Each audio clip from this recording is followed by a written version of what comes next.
नमस्कार मित्रों, स्वागत है आप सभी दर्शकों का एक बार फिर से हमारे दर्पण ज्ञान गीता यूट्यूब चैनल में। मित्रों, आज हम आपके लिए लेकर आए हैं एक बहुत ही ज्ञानवर्धक प्रसंग।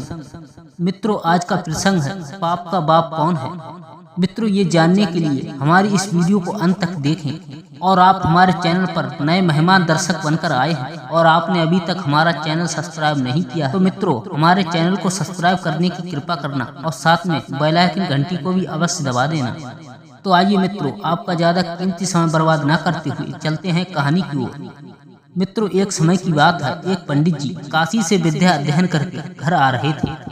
तब रास्ते में अचानक किसी ने उनसे ये पूछ लिया कि हे पंडित जी, आप हमें एक बात बताइए कि हमारे पाप का बाप कौन है। आप तो काशी से समस्त विद्याओं का अध्ययन करके आए हैं, तो आप हमें ये बता दीजिए कि हमारे पाप का बाप कौन है। परंतु उन्हें कुछ सूझ नहीं रहा था। फिर उन्होंने अपने ग्रंथों के सारे पन्ने पलट दिए, परंतु उन्हें कहीं भी इस प्रश्न का उत्तर नहीं मिला। मित्रों, पंडित जी अपने प्रश्न का उत्तर पाने के लिए दोबारा से काशी में आ गए, परंतु फिर भी उन्हें उस प्रश्न का उत्तर नहीं मिला। अब तो पंडित जी ने हार कर पंडित जी ने यात्रा चलनी प्रारंभ कर दी। वो पंडित जी बड़े हठीले स्वभाव के थे और उन्होंने ये निश्चय किया था कि चाहे कुछ भी हो जाए, इस प्रश्न का उत्तर तो जानकर ही रहूंगा। मित्रों, वो अनेक तीर्थों में गए और अनेक विद्वानों के पास गए, परंतु उनके मन को शांत करने वाला कोई भी व्यक्ति नहीं मिला जो उनके प्रश्न का उत्तर दे सके। मित्रों, तभी वो एक शहर से होकर गुजर रहे थे। तभी उन्हें वहीं पर एक बिलासिनी नाम की एक वैश्या मिली जो अपने चबूतरे पर बैठी थी। तब उस वैश्या की दृष्टि उस पंडित जी महाराज पर पड़ी। मित्रों, तभी वो चतुर वैश्या अपनी दासी से कहने लगी कि हे दासी, लगता है ये पंडित जी बड़े ही विद्वान मालूम पड़ रहे हैं, परंतु ये इतने उदास क्यों हैं। हे दासी, तू जाकर जरा पता तो लगा। मित्रों, तब वैश्या के इस तरह कहने पर वो दासी भवन से बाहर आई। तब उस दासी ने पंडित जी को प्रणाम किया और पूछने लगी कि हे पंडित जी, कि मेरी मालकिन ने ये पूछवाया है कि आप इतने उदास क्यों हैं। तब पंडित जी कहने लगे, ना तो मुझे कोई रोग है और ना तो कोई परेशानी है। मैं जिस बात को लेकर उदास हूँ उसका जवाब तुम्हारी मालकिन के पास नहीं होगा, इसीलिए वो मेरी उदासी दूर नहीं कर सकती, क्योंकि ये बहुत ही गूढ़ और शास्त्रीय प्रश्न है।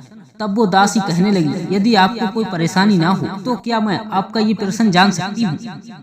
तब पंडित जी दासी से कहने लगे, हाँ, क्यों नहीं।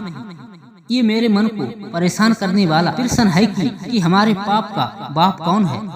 मित्रों, अब ये प्रश्न सुनकर वो दासी अपनी मालकिन के पास पहुंची और जाकर अपनी मालकिन को ये प्रश्न बताया। तब वो वैश्या दासी से कहने लगी कि हे दासी, इसमें कौन सी बड़ी बात है। इस प्रश्न के लिए इतना भ्रमण करने की क्या जरूरत है, इसका जवाब तो मैं ही दे दूंगी। तब उस वैश्या ने दासी से कहा कि जाओ, जाकर बुला लाओ पंडित जी को। मित्रों, तब दासी दौड़ती दौड़ती उस पंडित जी महाराज के पास पहुंची और जाकर पंडित जी को बुला लाई। पंडित जी भी उस दासी के कहने पर चले आए, क्योंकि वो हर प्रकार से उस प्रश्न का उत्तर जानना चाहते थे। तब उन्होंने सोचा कि चलो एक बार सुन लेने में क्या हर्ज है। मित्रों, जब पंडित जी उस वैश्या के पास जा पहुंचे, तब वो वैश्या पंडित जी से कहने लगी, पंडित जी, इस प्रश्न का उत्तर जानने के लिए तुम्हारे लिए मेरे यहाँ कुछ दिन रुकना पड़ेगा। मित्रों, तब बेचारे पंडित जी मन ही मन सोचने लगे कि मैं जिस प्रश्न के उत्तर को पाने के लिए मैं जगह जगह भ्रमण करता फिर रहा हूँ, यदि मैं 2-4 दिन यहाँ रुक जाऊंगा तो कौन सी मुसीबत आन पड़ेगी।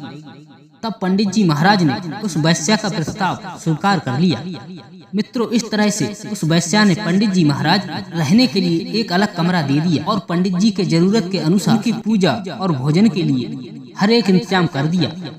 मित्रों, पंडित जी भी बड़े ही कर्मनिष्ठ ब्राह्मण थे। वो अपने हाथों से ही भोजन को स्वयं बनाकर खाते थे। मित्रों, इधर वो वैश्या पंडित जी को रोज प्रणाम करने आती थी। तब उस वैश्या ने पंडित जी से कहा कि हे महाराज, कि आप स्वयं अग्नि के सामने बैठकर अपने लिए भोजन बनाते हैं, आपको तो बड़ा ही धुआं लगता होगा और ये सब देख मुझे बड़ा ही कष्ट होता है। यदि आप मुझे आज्ञा दें तो मैं रोजाना नहा धोकर पवित्र वस्त्र पहनकर आपके लिए भोजन बना दिया करूंगी।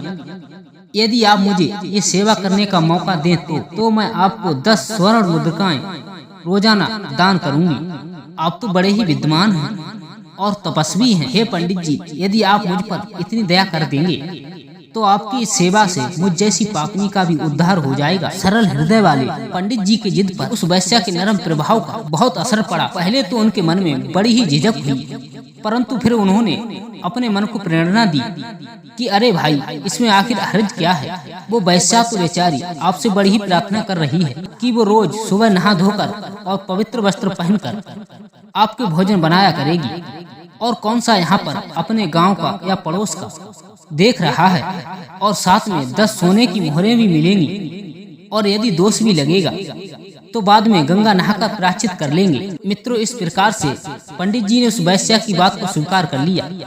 अब उस वैश्या ने सुबह नहा धोकर और पवित्र वस्त्र पहनकर भोजन बनाया और बड़ी श्रद्धा से ब्राह्मण जी के पैर धुलाए और सुंदर पट्टा भी बिछा दिया और नाना प्रकार के सुगंधित भोजनों से भरा हुआ थाल सजाया और पंडित जी के आगे लाकर रख दिया। मित्रों, जैसे ही पंडित जी ने उस थाली में हाथ डालना चाहा, वैसे ही उस वैश्या ने एकदम पंडित जी के आगे से वो थाली हटा ली और वो वैश्या पंडित जी से कहने लगी कि हे पंडित जी महाराज, आप हमें क्षमा करें। एक कर्मनिष्ठ ब्राह्मण का मैं धर्म नष्ट नहीं करना चाहता। मैंने तो सिर्फ आपके प्रश्न का उत्तर देने के लिए ये सब किया था। जो दूसरे का लाया जल भी भोजन बनाने या पीने के काम में नहीं लेता, पंडित जी तो लोग बस एक वैश्या के हाथों बने बनाया भोजन को भी खाने के लिए उद्यत हो गए। मैंने तो बस आपके प्रश्न का उत्तर देने के लिए सिर्फ ये सब किया था। मित्रों, जो दूसरे का लाया जल भी भोजन बनाने या पीने के काम में नहीं लेते, पंडित जी तो सिर्फ लोग बस उस वैश्या के हाथों बना हुआ भोजन खाने के लिए उद्यत हो गए। हे पंडित जी, आपके प्रश्न का यह एक उत्तर है। वो लोभ ही पाप का बाप है जो आप अभी करने के लिए जा रहे थे। मित्रों, ये सच है कि अधिक लालची व्यक्ति पाप करने के लिए उद्यत हो जाता है। जो इंसान अपने स्वार्थ के अलावा पराये इंसान की बात भी नहीं सोचता और अपना स्वार्थ सिद्ध करने के लिए किसी भी हद से गुजर सकता है, मित्रों, ऐसा व्यक्ति निश्चित रूप से पाप करने वाला ही होता है। पापी इंसान को तीनों लोगों की संपत्ति दे दो तो भी वो सुखी नहीं रह सकता, और जिसके मन में लोभ का अंकुर जागृत हो गया तो वो पाप कर्म करते समय लोभ को ही प्रधान दृष्टिकोण में रखे। मित्रों, कहते हैं बिना स्वार्थ के किसी भी इंसान से पाप नहीं होता। पाप का बाप सिर्फ लोभ है। मित्रों, यदि ये कहानी आपको अच्छी लगी हो और पसंद आई हो तो हमारे वीडियो को लाइक करें और हमारे चैनल को सब्सक्राइब करने की कृपा करें। मित्रों, हम ऐसी ही ज्ञानवर्धक कहानियाँ अपने इस चैनल के माध्यम से आप सभी दर्शकों तक पहुँचाते रहते हैं। तो मित्रों, मिलते हैं और ऐसी ही ज्ञानवर्धक कहानी के साथ। तब तक के लिए जय श्री कृष्ण, जय श्री राधे।